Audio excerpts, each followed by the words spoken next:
The summons. The message arrived without warning. Ambassador Kieran Voss stood in the observation deck of humanity's first interstellar embassy, watching Earth's blue marble spin slowly in the distance. The holographic display materialized beside him, pulsing with an urgent crimson glow.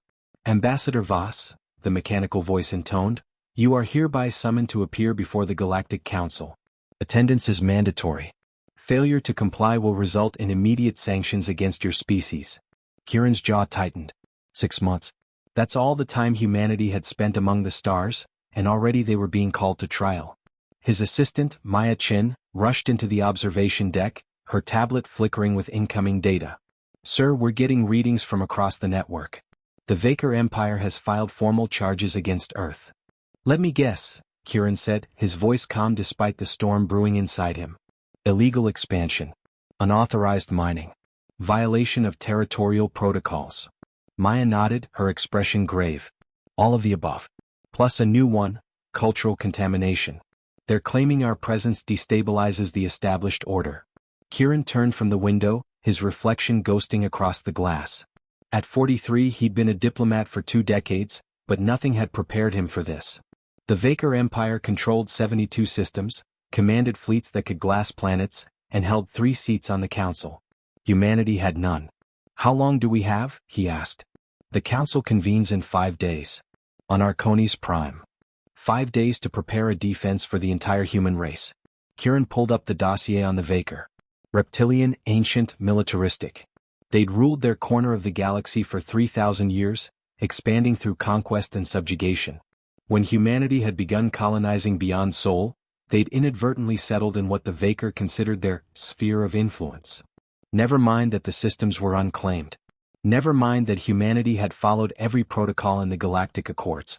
The Vaker wanted them gone. Assemble the team, Kieran ordered. I want our best legal minds, cultural experts, and anyone who knows how the Council operates.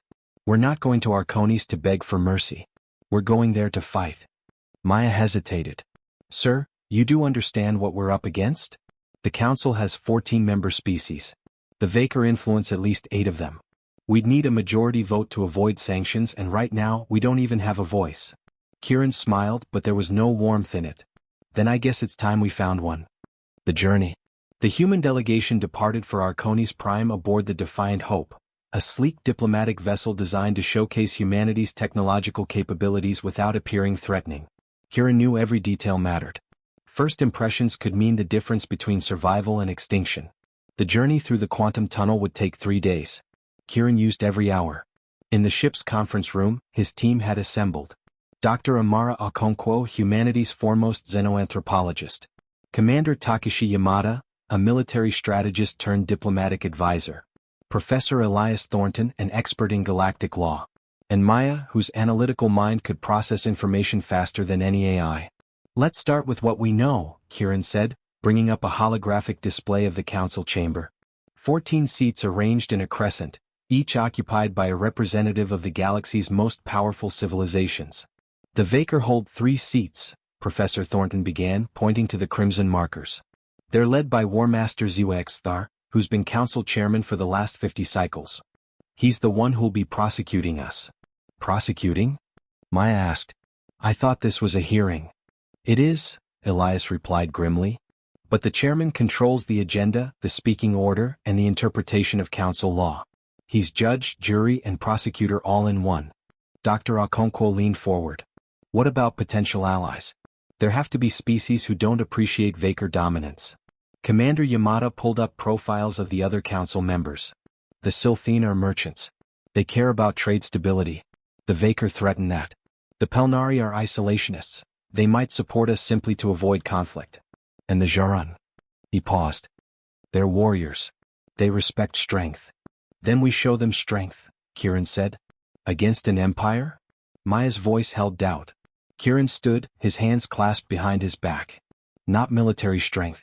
They've already won that contest. We show them something the galaxy hasn't seen in millennia, a species willing to stand for principle over power. Dr. Okonkwo nodded slowly. You want to make this about more than just humanity. You want to make it about what the Council stands for. Exactly. The Galactic Accords were founded on the principle of mutual respect between species. The Vaker have twisted that into a system where might makes right. If we can expose that, we might turn the tide. Professor Thornton looked skeptical. It's a dangerous gambit. You're essentially accusing the chairman of corruption. I'm accusing him of something worse, Kieran said quietly. Betraying the ideals he claims to uphold. The room fell silent. Everyone understood what was at stake. We'll need evidence, Maya said finally.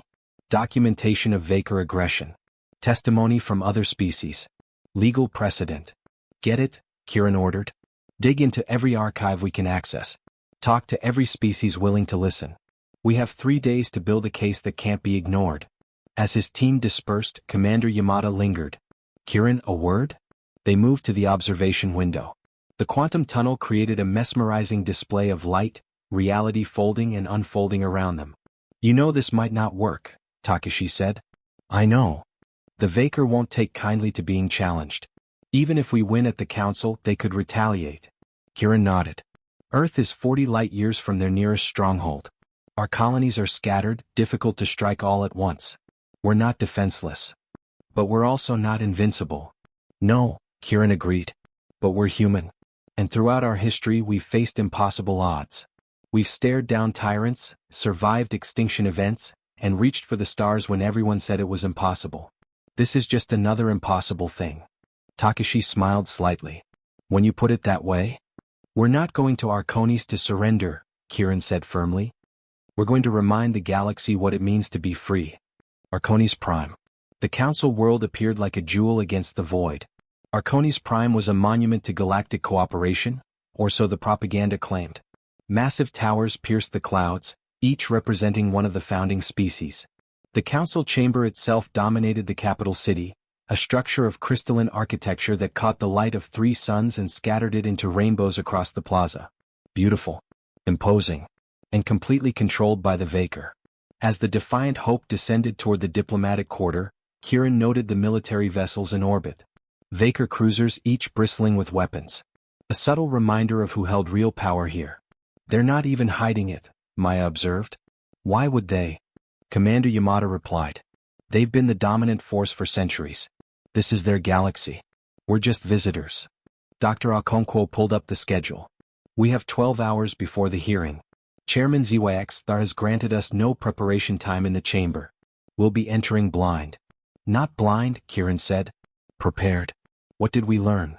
Professor Thornton activated his datapad. I found 17 precedents where the Council ruled against territorial expansion without proper protocols. The problem is we did follow protocols.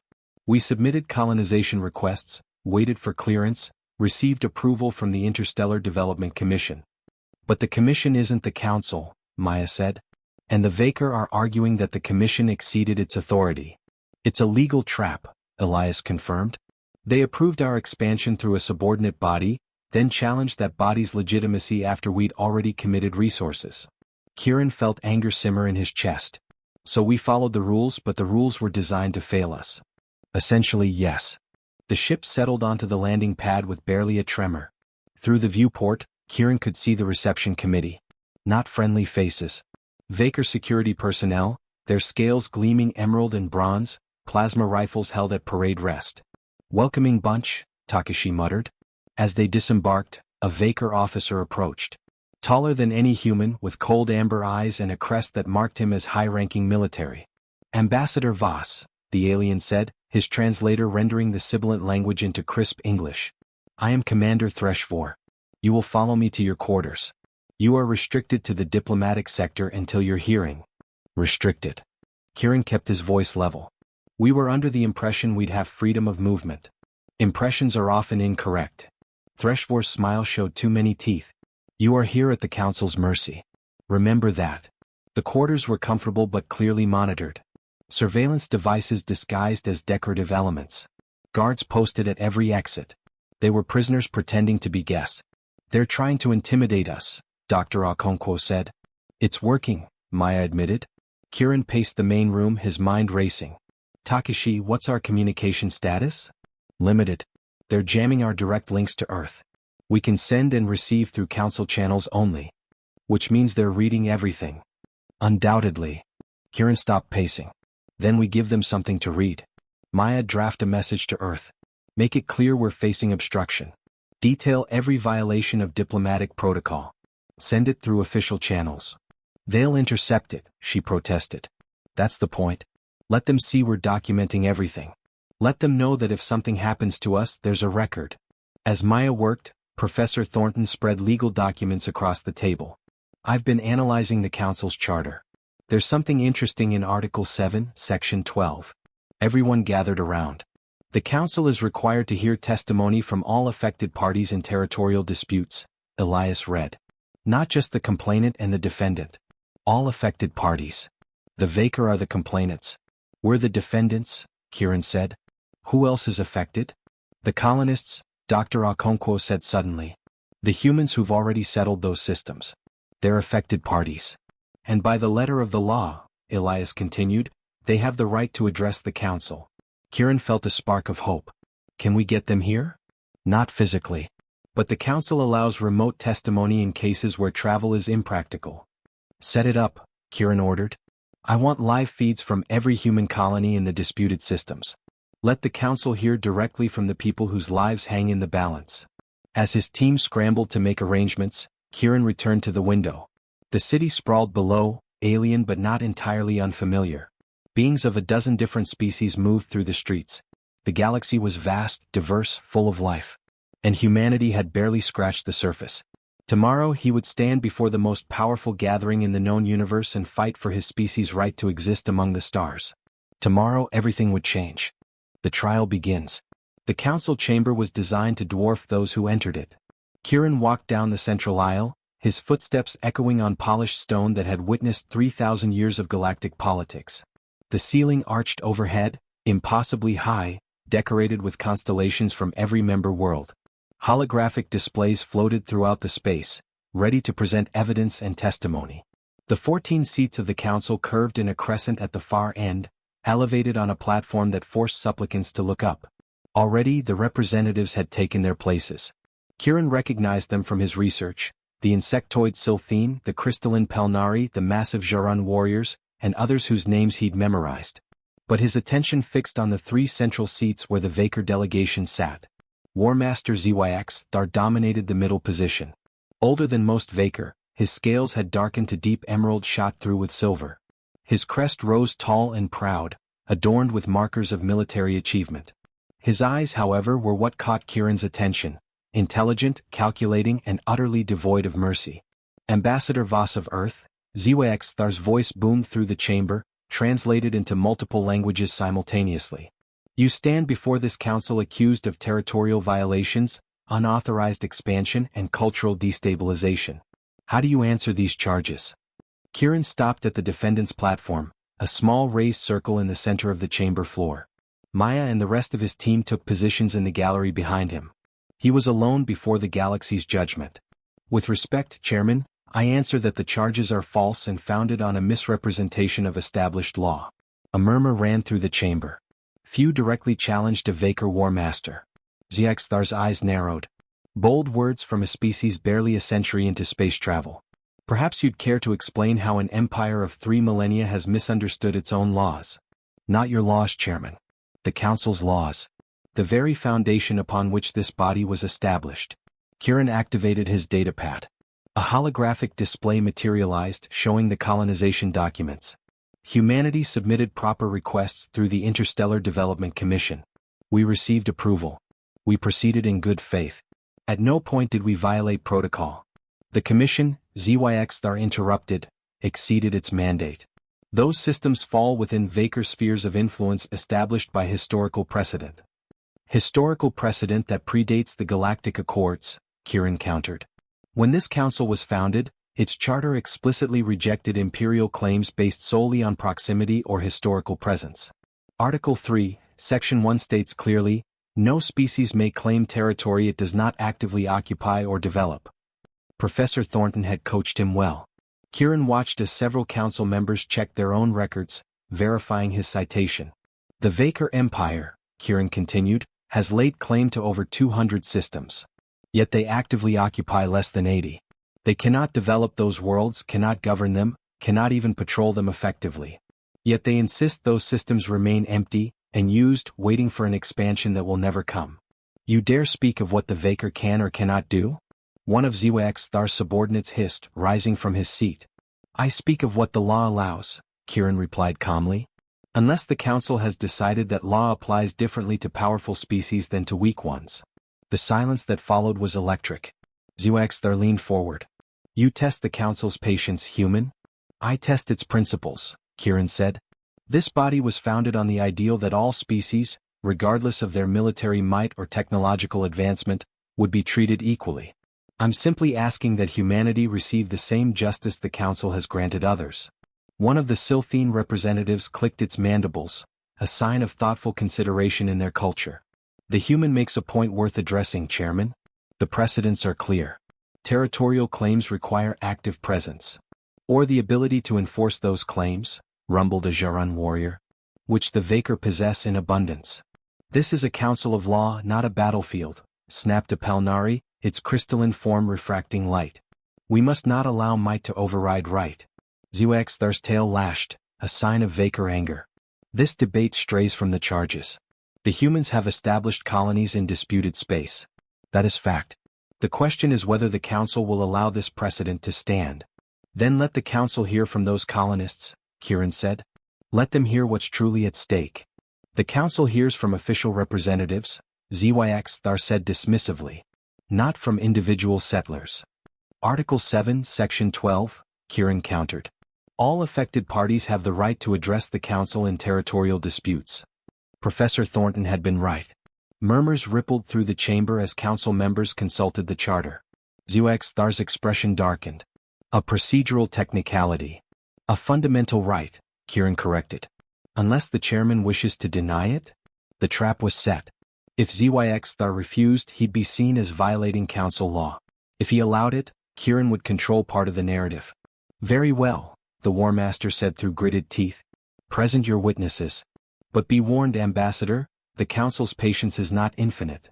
Kieran signaled to Maya. The holographic display shifted, showing live feeds from 3 human colonies. The first was New Horizon, humanity's first extrasolar settlement. A woman appeared, middle-aged with gray hair pulled back, dirt staining her work clothes. My name is Sarah Reeves, she said. I'm a terraforming engineer. 20 years ago, I left Earth with 300 other pioneers. We came to New Horizon with nothing but hope and determination. We've built farms, schools, homes. We've raised children who've never seen Earth, who call this world home. Her image was replaced by sweeping vistas, golden fields, small towns, children playing in parks under an alien sky. The Vaker call this unauthorized expansion, Sarah continued. But we followed every rule. We asked permission. We received it. And now they want us gone. They want us to abandon everything we've built because they decided, years after approving our presence, that they might someday want the system for themselves. The second witness was a young man, barely 20, speaking from a mining colony. I was born here. I've never been to Earth. This is my home. The only one I've ever known. How is it fair to exile people from their own homes? The third was an elderly scientist on a research station, his voice trembling with emotion. We've made discoveries here that could benefit every species in the galaxy. Medical advances, agricultural techniques, scientific breakthroughs. The Vaker would see all of it destroyed because they cannot tolerate anyone challenging their dominance. Kieran watched the council members' faces. Some remained impassive. Others showed signs of discomfort. The colonists' testimonies were powerful, human, real. These are the people whose lives depend on your decision, Kieran said quietly. Not governments or abstractions, but real individuals who've committed everything to building a future among the stars. The question before this council is simple. Do they have that right? Does humanity have the right to exist alongside other species, or will the galaxy remain the exclusive domain of those who claimed it first? Zwaxthar rose, his presence commanding attention. An emotional appeal, Ambassador. But emotion does not change law. The Vaker claim is legitimate. Your people are trespassers. The council must decide whether to enforce order or allow chaos. Then I propose, Kieran said, that the council hear one more witness. An expert on the Galactic Accords and their intent. Who? Zwaxthar demanded. Kieran pulled up a new file. Ambassador Triel of the Palnari. The species who helped draft the original council charter. The chamber erupted in surprise. The turning tide. The ancient Palnari materialized as a hologram, her crystalline form refracting light in mesmerizing patterns. Ambassador Triel had served on the council for 2 centuries before retiring, and her testimony carried immense weight. "Thank you for agreeing to speak, Ambassador Triel," Kieran said, aware that every word was being analyzed by the 14 species present. "I speak because I must," Triel's voice chimed like windswept glass. "The council has strayed far from its founding principles, and I fear this trial represents a critical moment in galactic history." Zuexthar shifted in his seat. "Ambassador Triel, your distinguished service is recognized. However, this body has evolved since your time. Perhaps the idealism of the founding era must give way to practical governance." "Practical?" Triel's form shimmered with what Kieran had learned was Pelnari indignation. "Chairman, I was present when the accords were written. I remember why they were necessary. 3 species had been driven to extinction by the very imperialism you now defend." The chamber fell deathly silent. Triel continued, her voice steady and clear. "The Galactic Accords were born from tragedy. The Vakar themselves suffered under the tyranny of the Kreshtar Empire, before they rose up and claimed their freedom.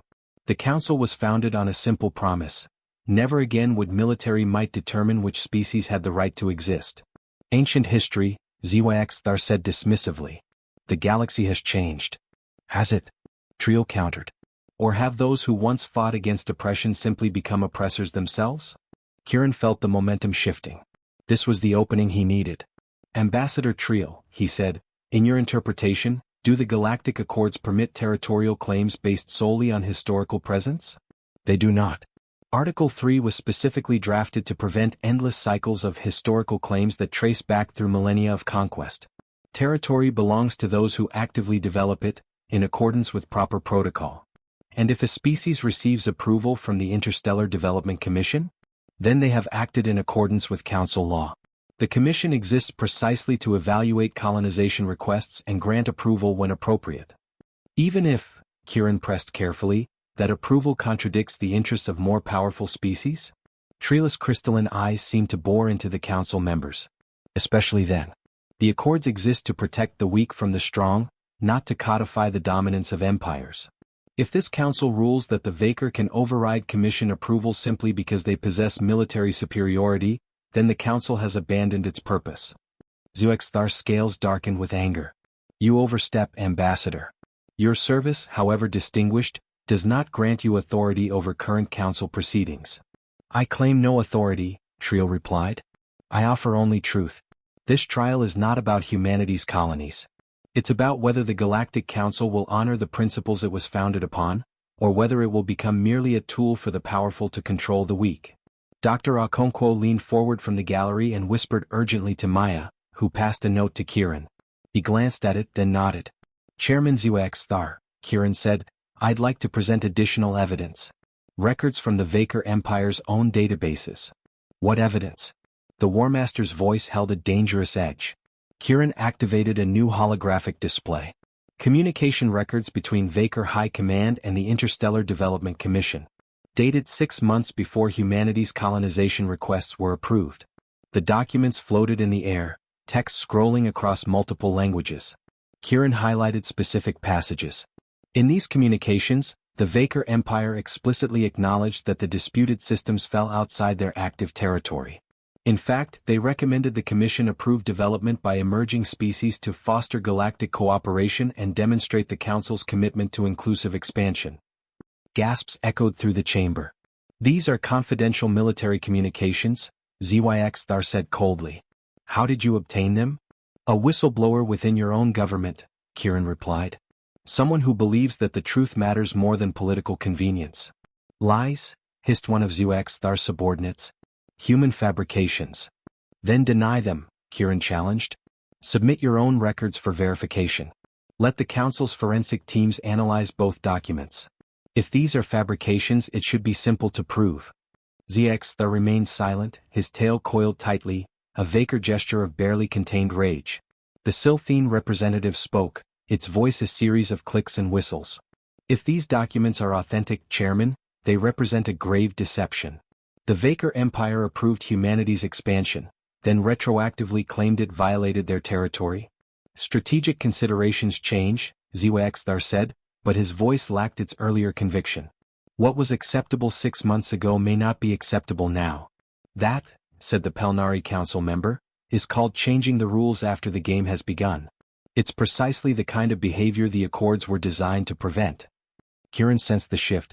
Several council members were now studying the documents with interest. Others whispered among themselves. The United Front ZYX Thar had commanded was fracturing. The Vaker Empire has painted humanity as reckless expansionists, Kieran said, addressing the full council now. But the truth is simpler. We're a young species who followed the rules, only to find that the rules protect us only when convenient for those in power. He paused, letting his words sink in. This trial isn't about 3 colony systems. It's about whether the galaxy has room for new voices, new perspectives, new species. If the Council rules against humanity, you send a message to every emerging civilization. Stay in your corner of space, know your place, and never dare to dream of standing among the established powers as equals. Powerful rhetoric, ZYX Thar said. But the Council must consider stability. Humanity's rapid expansion is no more rapid than the Vaker's own expansion 2,000 years ago, interrupted the Jaran warrior. I've studied the histories, Chairman. Your species colonized 40 systems in your first century of interstellar travel. Humanity has established 7. Another crack in ZYX Thar's position. Perhaps, suggested the Silthene, we should adjourn to discuss these new revelations. The evidence presented requires careful consideration.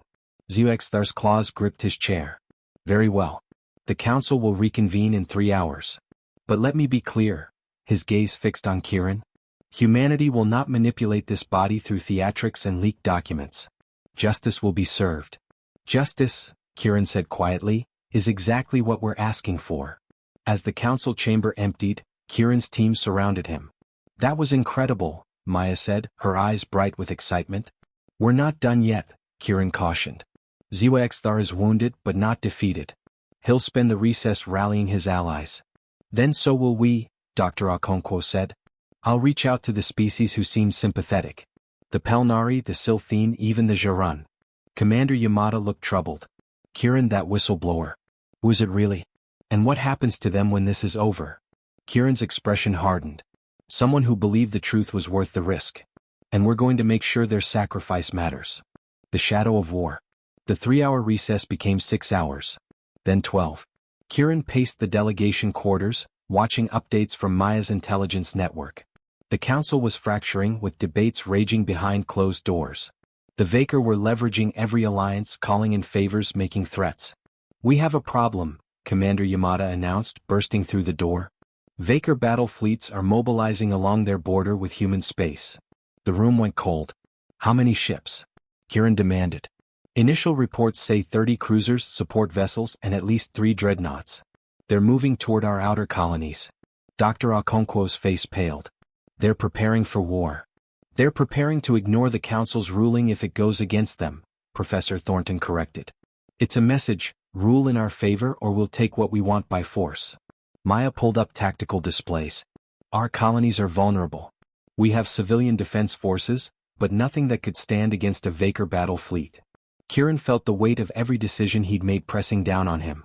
He challenged the Vaker openly, publicly, and now innocent colonists might pay the price. Get me a secure line to Earth, he ordered.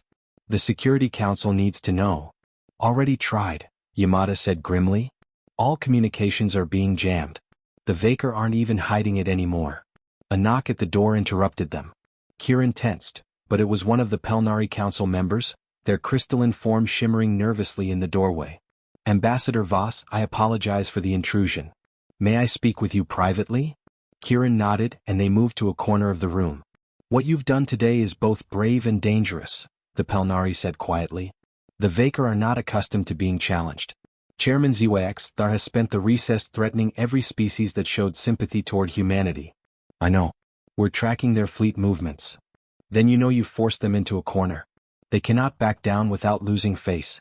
And they cannot allow the Council to rule against them without undermining their authority. So what are you saying? That we should surrender? No. The Pelnari's voice was firm. I'm saying you need more than legal arguments now. You need leverage. What kind of leverage? The kind that makes war unthinkable even for the Vaker. Ambassador Triel mentioned species driven to extinction. What she didn't say is that the galaxy has witnessed 3 such extinctions, and each time the Council failed to act until it was too late. There's been quiet discussion for decades about creating an enforcement mechanism, a guarantee that the Council's decisions will be upheld. Kieran's mind raced. A mutual defense pact? Something like that. If the Council votes in humanity's favor, and if enough species pledge to defend that decision, the Vaker would face not just humanity but a coalition. That's a massive if. How many species would agree? I can't say for certain. But the Silthene value stability. The Jarun respect strength. The smaller species fear becoming the Vaker's next target. You've exposed something, Ambassador. A rot at the heart of the Council. Now you must offer an alternative. After the Pelnari left, Kieran gathered his team. We need to go on the offensive, he said. Maya, draft a proposal for a galactic defense initiative. A framework where Council members pledge to defend each other against aggressive expansion. Make it clear we're not targeting the Vaker specifically, but establishing a principle. That's going to take time we don't have, Maya protested. Then work fast. Takashi, I need you to reach out to our fleet command through any back channels you can find. If the Vaker attack our colonies, I want our forces to hold position. No retaliation. No escalation. We defend only. You're sure about that? The commander looked skeptical. If they hit us hard, defensive posture might not be enough. If we retaliate, we prove the Vaker right, that we're aggressors, that we're dangerous. Our strength right now is moral authority. We can't surrender that. Dr. Okonkwo was already pulling up files. I'll contact the species most likely to support the defense initiative. The Pelnari will help, obviously. And I think I can convince the Silthene that stability requires enforcement mechanisms. Hours passed in frantic preparation. Kieran barely slept, reviewing legal precedents, drafting speeches, preparing for every possible outcome. When the Council finally reconvened, the atmosphere was electric with tension. Kieran noticed immediately that the seating arrangements had changed. The Pelnari Council member now sat closer to the Silthene. The Jarun warriors had shifted positions. The chamber was reorganizing along new political lines. Ziwa-Xthar looked like a predator denied its kill.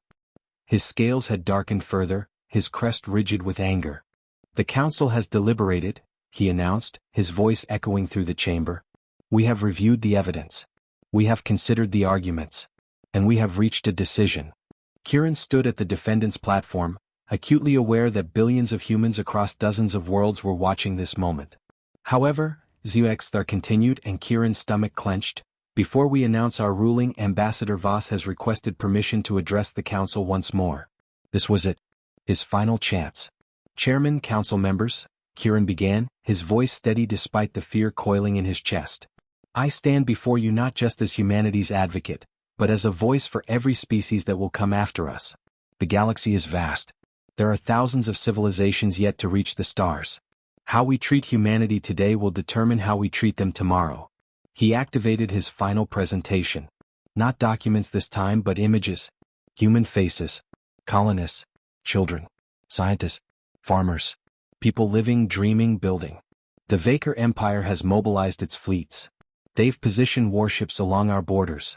The message is clear, rule in their favor or they'll take what they want by force. Murmurs rippled through the chamber. So the other species had noticed too. But here's what I don't understand, Kieran continued. If the Vaker's claim is so legitimate, why do they need warships to enforce it? If the law is truly on their side, why threaten violence? He let the question hang in the air. I've spent the recess drafting a proposal. Not just for humanity but for this Council. A galactic defense initiative that would commit member species to upholding Council decisions through collective action. Not aggression. Not conquest. Simply the agreement that when the Council rules according to law, that ruling will be defended. An alliance against the Vaker, Ziwa-Xthar said coldly. An alliance for justice, Kieran corrected. Against anyone who would use military force to override Council authority. Including humanity if we ever stray from the law. The Silthene representative clicked thoughtfully. An interesting proposal. It would stabilize trade, reduce conflicts, and ensure that Council decisions have meaning. It would also constrain the powerful, the Jarun warrior added. Force them to resolve disputes through law rather than warfare. As a warrior myself, I find honor in such constraint. Ziwa-Xthar rose, his full height commanding attention. This human speaks of justice and law, but what he proposes is revolution. A fundamental restructuring of galactic power. The Council has functioned for millennia without such mechanisms. Has it? Kieran challenged. Or has it simply allowed the strong to dominate while providing a veneer of legitimacy? Ambassador Triel spoke of 3 extinct species. How many more must die before the Council finds the courage to enforce its own principles? You dare lecture this body? I dare ask you to live up to your own ideals. Kieran's voice rang through the chamber. Every species here joined the Council believing in its promise. That law would matter more than force. That reason would triumph over might. That no species, no matter how weak, would face extinction simply because they lacked the power to defend themselves. He took a breath, feeling the weight of the moment. Humanity is young. We're barely learning to walk among the stars. But we've learned something from our own bloody history. We've learned that peace doesn't come from the powerful dominating the weak. It comes from mutual respect, shared principles, and the willingness to defend those who cannot defend themselves. The human speaks true. It was the Pelnari Council member, their voice clear and strong. I vote to establish the Galactic Defense Initiative. And I vote to rule in favor of humanity's right to their colonies, established through proper legal channels. As do I, said the Sylphine. One by one, Council members declared their positions. Not all favored humanity, some still held to old alliances with the Vaker. But a new coalition was forming before Kieran's eyes. Zexthar watched his dominance crumbling, his scales dark with rage. The Vaker Empire will not be bound by this foolishness. Our fleets will stand down. The voice came from behind Zexthar from one of his own subordinates. A younger Vaker officer stepped forward, removing her rank insignia. Or they will face me. Chairman, you've led our people with honor for decades. But this path leads only to war and ruin. I cannot follow it. Traitor, Zexthar hissed. Patriot, she replied calmly. I love our empire too much to watch it become what we once fought against. The chamber erupted. Kieran saw his opening. Chairman Zexthar, he called out. The Vaker people overthrew the Kreshtar Empire because they believed freedom mattered more than power. Your officer remembers that history. Perhaps you should too. For a long moment, Zexthar stood frozen, the weight of centuries pressing down on him. Then, slowly his crest lowered, a gesture of submission rare among Vaker leaders. The Council will decide, he said quietly. And the Vaker will abide by that decision. A new dawn. The vote came at dawn on Arconis Prime. Kieran stood at the window of the human delegation quarters, watching 3 suns paint the sky in shades of gold and crimson. Behind him, his team worked frantically, preparing for every possible outcome. Maya approached, her tablet glowing with real-time updates. The Council is assembling. Final vote in 30 minutes. How are we looking? Closer than I'd like. 7 confirmed votes in our favor. 6 against. 1 abstaining. It comes down to the Jarun. The warriors who valued strength above all else. Kieran had one last move to make. Get me a line to their delegation. I need to speak with Commander Corval personally. Minutes later, the massive Jarun warrior appeared via hologram, his 4 arms crossed over a chest covered in battle scars. Ambassador Voss. You wish to plead your case one final time? No, Commander. I wish to make you an offer. Corval's expression remained impassive, but Kieran detected interest. My species has a saying, iron sharpens iron. We believe that worthy opponents make each other stronger. If the Council rules in our favor, I'd like to propose a military exchange program. Human officers training with Jarun warriors. Sharing tactics, techniques, philosophies of warfare. You would teach us your ways of combat? We would learn from each other. Humanity has survived not because we're the strongest or fastest, but because we adapt. We study our enemies and our allies equally. The Jarun have 3,000 years of martial tradition. We have barely 200 years of organized space warfare. Imagine what both our peoples could gain from such an exchange. Corval was silent for a long moment. Then slowly he bared his teeth, the Jarun equivalent of a smile. You do not beg for mercy. You offer partnership. That is worthy of respect, Ambassador. The Jarun will support humanity's petition. Relief flooded through Kieran, but he kept his voice steady. Thank you, Commander. I believe this is the beginning of a strong friendship between our peoples. 30 minutes later, Kieran stood once more in the Council chamber. The 14 seats were occupied, the gallery packed with observers from across the galaxy. The moment had arrived. Chairman Zexthar rose, his voice grave. The Council has deliberated. We have weighed the evidence, considered the arguments, and debated the future of galactic governance. We now present our ruling. The chamber fell silent. On the matter of humanity's territorial expansion, the Council finds that Earth followed all established protocols. The Interstellar Development Commission acted within its authority. The human colonies are legitimate and will remain so. A wave of emotion crashed over Kieran. They'd won. Against impossible odds, they'd actually won. But Zyxthar wasn't finished. Furthermore, the Council hereby establishes the Galactic Defense Initiative as proposed by Ambassador Voss. All member species are invited to participate in this new framework for collective security and the enforcement of Council authority. The implications were staggering. Kieran had come to defend 3 colonies. He was leaving with a reformed galactic order. The Vaker Empire, Zyxthar continued, his voice heavy, accepts this ruling.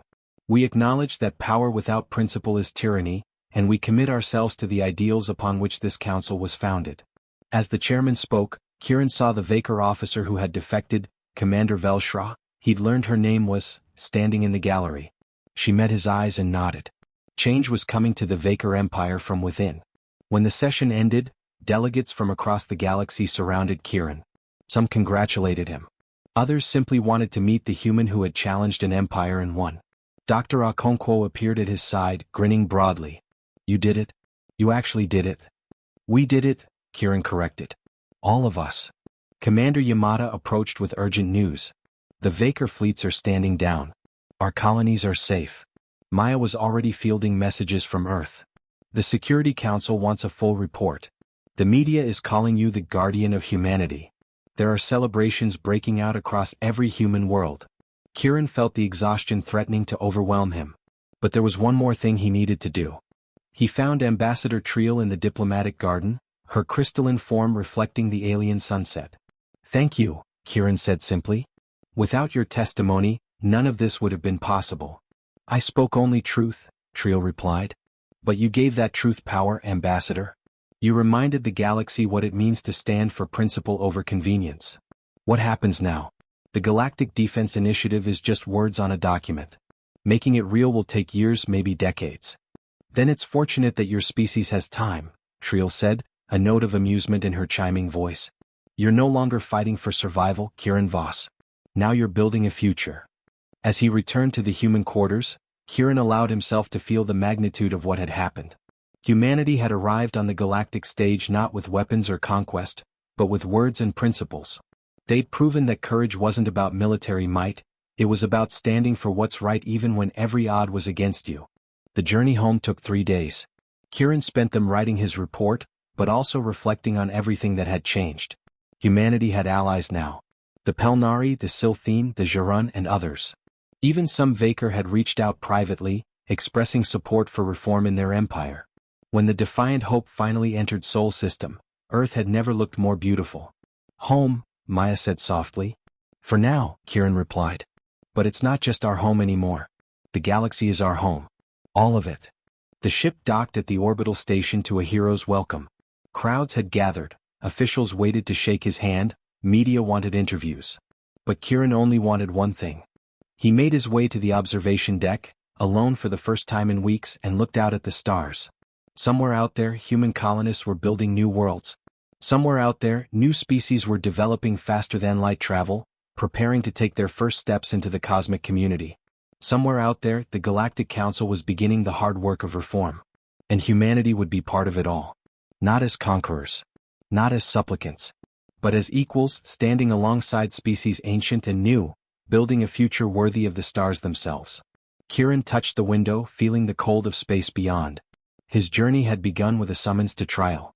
It had ended with a transformed galaxy. But he knew deep in his bones that this was just the beginning. The real work, building trust, maintaining alliances, proving humanity worthy of its place among the stars, that work would take generations. Fortunately, humanity had always been good at impossible things. Behind him, Maya appeared. The president wants to see you. There's talk of a new position, ambassador to the Galactic Council. Permanent human representative. Kieran smiled. Tell them I'll think about it. Right now, I just want to enjoy the view. Together, they stood watching Earth spin slowly below, a blue marble in the vast darkness. A planet that had gone from isolated to integral in the space of 6 months. All because one envoy had dared to challenge an empire. All because humanity had learned that true strength comes not from weapons, but from unwavering commitment to justice. All because, when faced with the choice between surrender and defiance, humanity had chosen to stand. And the galaxy would never be the same.